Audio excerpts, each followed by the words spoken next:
Hello everyone and welcome back to another AFK journey video. In this video we're going to be doing the Labyrinth quest, which is just started for this week. And in these quests, so first of all we'll take a look at the rewards. In total we can get up to 15 invite letters, 350 velvet vouchers, and I believe 60 title essences, and to get maximum rewards you'll have to get up to 6,000 points.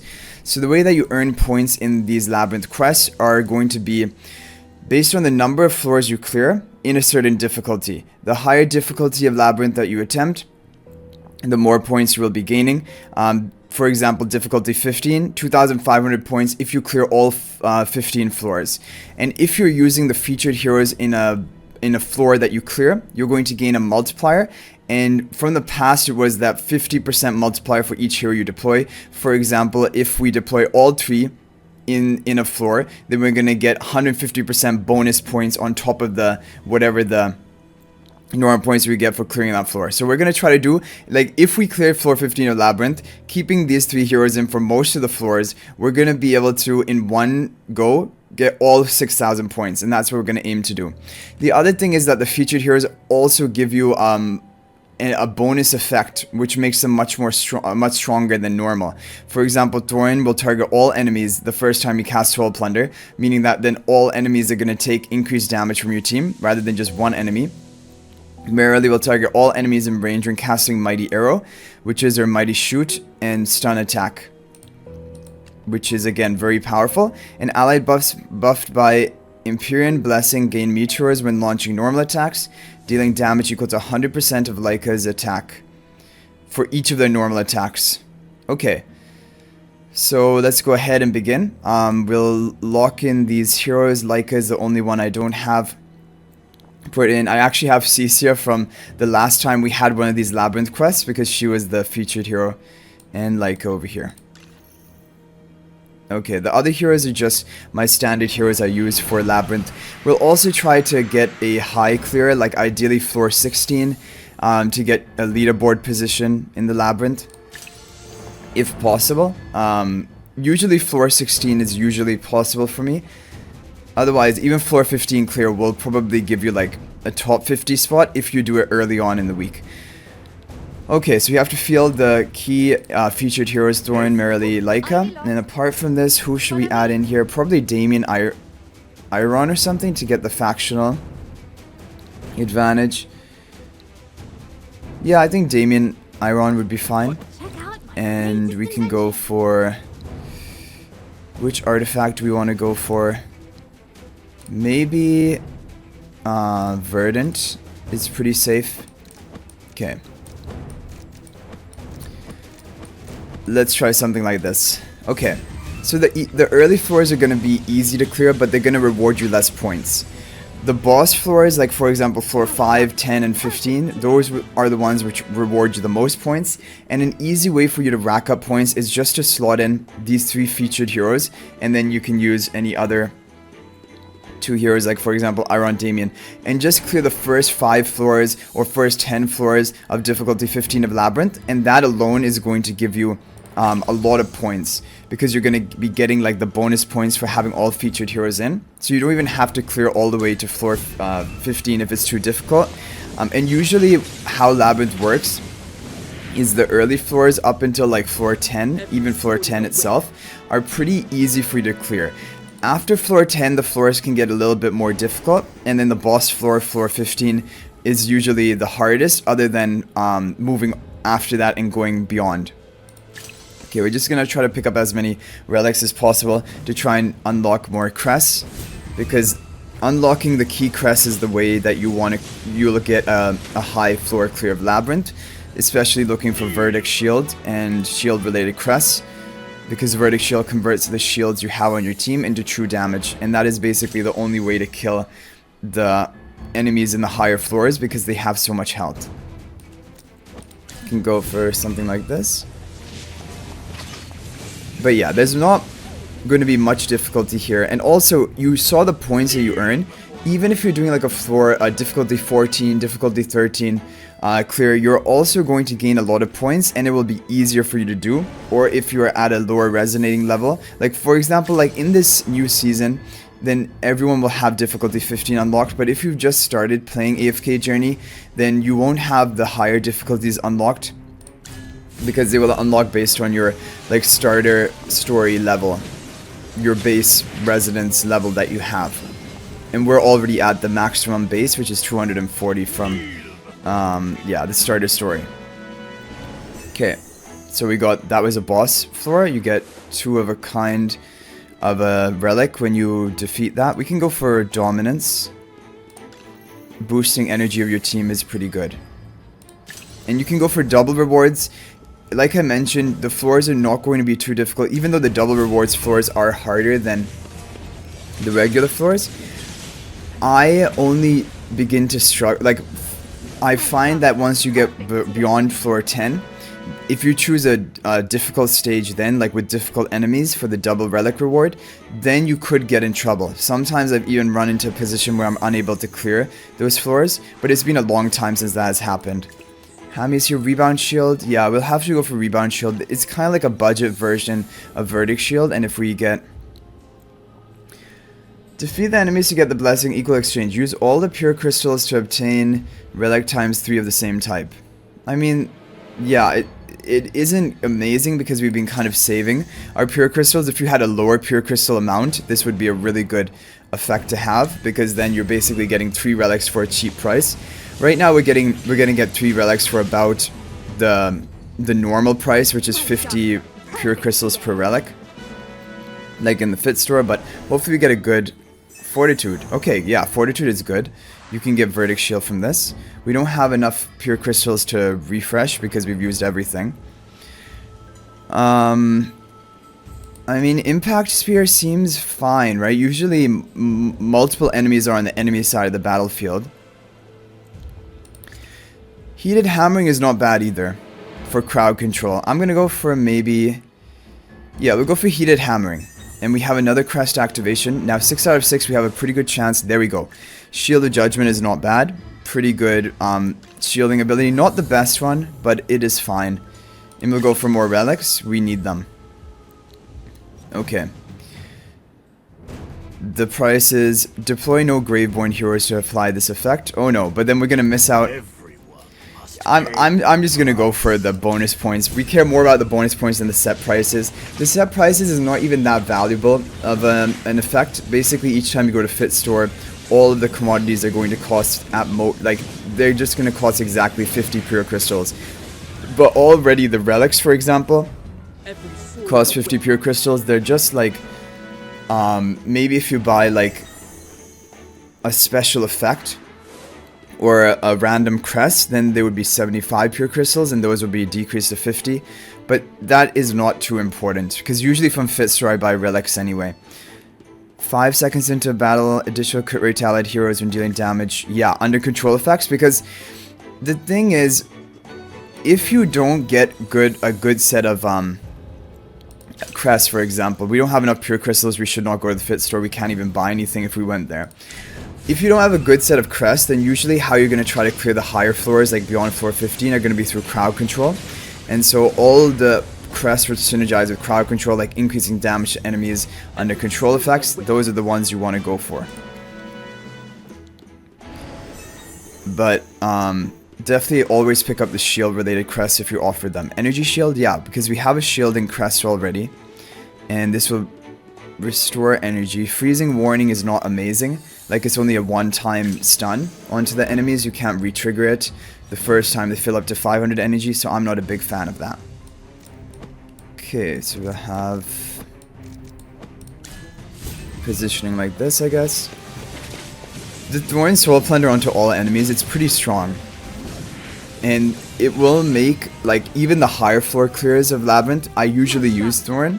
marilee and lyca I'm not going to use in the higher floors, because their effect, even though they have a pretty good bonus effect, it's not really, I don't think, going to be good enough to run her over, for example, other heroes. Cost of Corruption, current HP to reduce all enemies, current HP by 35%. Yeah, I mean, yeah, I will go for that. It isn't an amazing crest, but it is probably the best out of that option. Here we have a choice. I think I'm gonna still keep going for the Sanctuary. This might be a little bit optimistic, hoping we get another Sanctuary Relic, but the power of Sanctuary is it powers up your shielding. Like, it gives you vitality, right? So your effectiveness of your shields are going to be greater. And also you have a higher chance, at least it seems that way, to get shield related crests when you activate the Sanctuary Relics. So that is a pretty good advantage as well. Blessing Gate, double the... We have hardly any pure crystals, so like doubling it would not be too valuable. Better to just go for a relic, in my opinion. Okay. So the crazy thing is we're pretty much... And because marilee is a featured hero, marilee is good for boss battles. Like, for example, the floor 15 boss rule fight. Normally you have to use her. And then we can just use, like, we can use Thoran, marilee, Lyca, and then OD and Smokey or something, for example. Give up on the factional synergy, but have more heroes who do well into the boss battles. Lily May would be good if you wanted to get her in here. Like, she would help you get that wilder faction synergy, and also she's good at boss damage. Double cast is good, especially for a crowd control team. Double cast is really good. Another thing you're noticing, okay, we're gonna attack a powerful enemy, but be careful about doing this. Your run might just end here. If you don't have strong enough crest, for example. I'm gonna try first with the bonus heroes, but we might not even be able to do it with... Oh, it looks like we can. Yeah, we're kind of destroying them. Who knows? Maybe we can use these featured heroes in the higher floors, but I think not. When we get to floor 16 and beyond, it's just way too difficult to use heroes like this. You have to go for either full crowd control or the shielding strategy. Okay, 8 out of 8. We should get some pretty good stuff here. I think I'm going to refresh. Fear Shield is not bad. Allied hero casting ultimate gains a shield equal to 15% of max HP over 5 seconds. Preparation is key. Allies gain a shield equal to 150% when a battle starts, and then rest for 5 seconds, during which they cannot move or act, gaining 50 energy. I don't know about that effect. It's a kind of strange effect, to be honest. Like, enemy heroes lose HP equal... No, that's not... I don't like Wither either. It's too late. Too delayed effect. Preparation key is just strange, honestly. Like, it gives you a lot of shielding, but we have rebound shield, causing the enemies to receive true damage based on the amount of shielding they break of ours. So preparation key is actually synergizes well with that, so we'll go for it. But I don't know if this is the best choice. Now the question is, do we go for Crest Crystal Ball? We can try to cycle our Crest, or we go for Fit Store. How come this is offered right now? We're only on floor 13. Or is this the floor 14? I don't know. Fit Store will just be able to buy one relic, but it could be a Sanctuary Relic, right? And that is going to be Crest activation. So I'm going to go for that. Crest Crystal Ball usually for me never ends up getting me anything good. This is not good either, but might as well go for Speedy Recovery, because then at least we have a chance of activating a Crest from either one more Speedy Recovery or one more Sanctuary. Because if we went for Fortitude, once you get to 8 out of 8 relics, no matter how many more relics of that same set you get... Oh no, this is a difficult boss. So make sure, and this is important, when you're beginning your run of Labyrinth, make sure you have OD, marilee. Well, we have marilee for the featured heroes, but these heroes locked in, because you're going to need a lot of raw damage in order to burst through this boss. So we'll try OD here as well, and then finally I think maybe Damien now, or maybe Smokey. Probably Smokey. Okay, let's see whether this can work, and maybe Resonating Spell onto someone, OD, or...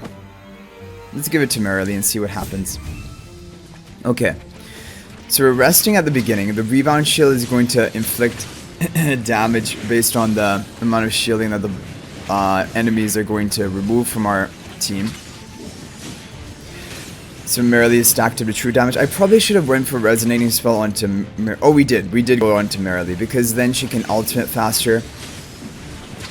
And also gain her attack buff whenever she casts ultimate. And our main source of killing is going to be the true damage of marilee. But this boss specifically is very tanky. If you don't get a lot of crests, actually what you'll have to do is sometimes I run Thoran as well in my fielded heroes. I have Thoran, marilee, Odie, Smoky, Coco, and run that team for defeating the boss. But Thoran is a good option too. Soul Plunder increases the damage that the boss will receive. Double potential. Okay, here we go. Might be one of our last crests. Reaping Magic. I don't know about Reaping Magic. Potential Force, double the energy restoration bonus. Right now we have 120 energy after casting an ultimate. And we're guaranteed 2 ultimate casts at the beginning. I feel like Potential Force is pretty strong. The thing about Reaping Magic is that falls below 120% of team attack. Our team attack is not going to be that high in comparison to the enemies. It's like an execution effect, but I mean, if you're getting their health that low anyway, you're probably just going to finish them off. Oh, but if there's a Thoran, does Reaping Magic... I don't think Reaping Magic executes a Thoran. I think that's still going to revive. I don't know about that. I'm just going to go for Potential Force. I don't know. But Reaping Magic would be fine. Now, I think hopefully that is enough points to complete the event in a one-time playthrough, but we're going to try to go for a higher floor clear to see, just for a leaderboard position. And even if we can just clear this floor 16, I'll be pretty happy. So we're going to go for a crowd control oriented strategy right now and see whether that can work. Okay, resonating spell on Arden. Yeah, should be fine. I mean, Tide Call is going to be pretty good because we have a double ultimate cast as well. I'll try Tide Call. Okay, preparation is key. Iron still casts his ultimate, even though preparation is key is active. Look at that. We're destroying them. Because we have a lot of crest to synergize with crowd control effects, and then also we have the rebound shield combined with the preparation is key, which gives us the shielding at the beginning of the match. Let's see, what crest do we get here? Hopefully, Sanctuary, Fortitude, or, no, not Fortitude. We want Sanctuary or Speedy Recovery. Based on how easily we cleared that, I'm hoping to get a floor 17 clear. But after floor 17, things are going to get really difficult, so I'm not expecting to get much more than that. But if we could get this clear, that would be amazing. So we are really shielded. Look at how much damage is dealt to them, and it's because I think it's the rebound shield, reflecting the true damage from our shields. Look at this. I mean, this was a pretty easy floor. For us specifically, like not major threats on the enemy team, but these crests are kind of working out way better than I was expecting. It could also be the empowered soul plunder we have from Thoran.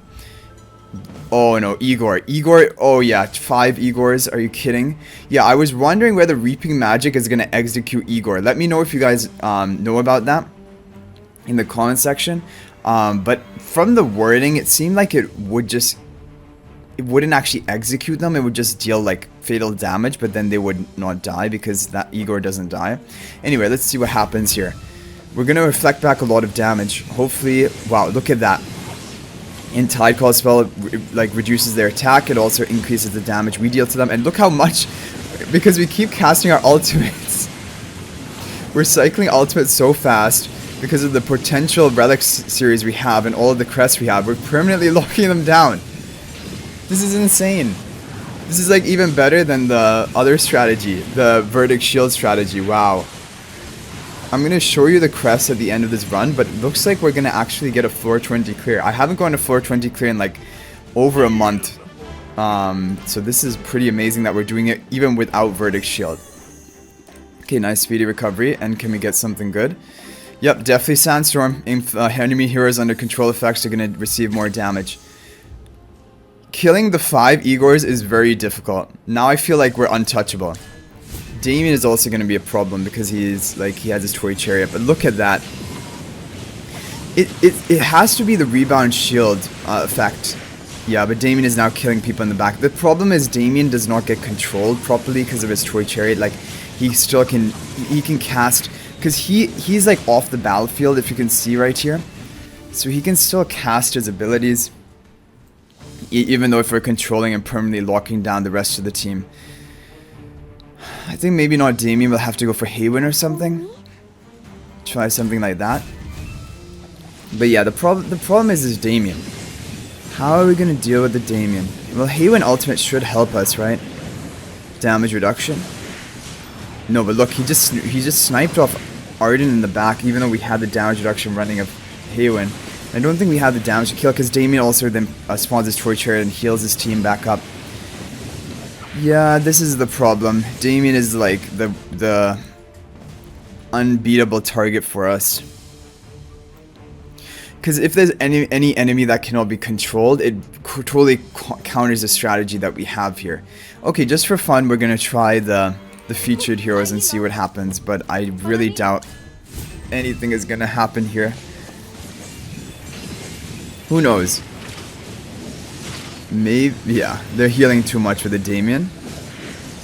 And Lyca gets sniped off in the back. Yeah, that is not working. I think we'll settle for floor 18 clear. Not bad. Honestly, I'm very happy with that, considering the fact that we didn't pick up the Verdict Shield. Maybe if I kept trying this, I'd be able to get a higher floor clear, but honestly, right at the beginning of the week, a floor 18 clear on difficulty 15 is pretty much guaranteeing me top 20 anyway. So I'll just recap the crests I have. Preparation is key for the shielding, and mainly the shielding is what you care about. The other stats don't matter that much, in my opinion. Shield of Judgment for more shielding. Cost of Corruption to reduce enemy heroes' HP 3 seconds into a battle. Double cast for a permanent lockdown with their control. And then we had a lot of increased energy restoration. Potential Force, we had Dominance, we had Energy Shield, Sandstorm, increasing damage under control effects, critical rate when dealing damage to enemy under control effects, and Rebound Shield to reflect back damage from our shielding with true damage. So anyway guys, I hope you enjoyed the video. Yep, in total 6,250 points, which is just over how much we needed. And so this is the maximum you can get. I think even on floor 14, I believe floor 14, maybe not. Maybe floor 14 would not be, you would not be able to do it in one run. No, I think you would. Yeah, difficulty 14 of Labyrinth. If you did all 15 floor clears with all 3 featured heroes in your team each time, you can get exactly 6,000 points, I believe. But if you do difficulty 15, you can get 6,250 points. So we're gonna exit with a floor 18 clear, and that is gonna put us in rank number 1. There we go. And all of our guild are really active, and happy to see that. Alright guys, so hopefully this was helpful and you were able to also follow along and get all of the rewards from Labyrinth. Don't worry if you have to do multiple runs. Like I said, even if you just do difficulty 15, clear the first 10 floors with the featured heroes, and then do it again like 1 or 2 extra runs, you're going to be done with this event as well. And to end off the video, we're going to do something which I've been waiting for a long time, which is now we can finally buy the Sylvina skin, which is really cool. Yeah, I mean, I like all skins in this game for heroes. It just makes it like more fun being able to customize them. And now I guess just save Velvet vouchers for when the next shop comes around, because after 31 days, this shop is going to recycle to another one, and there could be another skin there. I don't really care about the like the Magister outfits. I'm like, I think that the ones we have, like for example for ranking, is good enough, and they even look cooler in my opinion. But the Sylvina skin is really nice. Let's see it in close up. Both techniques and okay, and look at her daggers. Her daggers are like matching her theme as well. Green and brown, green Graveborn type vibes, and in golden almost. Alright guys, that's gonna be it for this video. Thank you for watching. I'll hopefully see you guys in the next video, and until then, everyone, peace out for now. If you want to join my AFK Journey Discord server, there's a link to that in the description of this video, and you can feel free to ask me questions there or just chat and hopefully learn something from the different chat rooms that we have. But thanks for watching. I'll see you guys in the next video, and until then, everyone, peace out for now.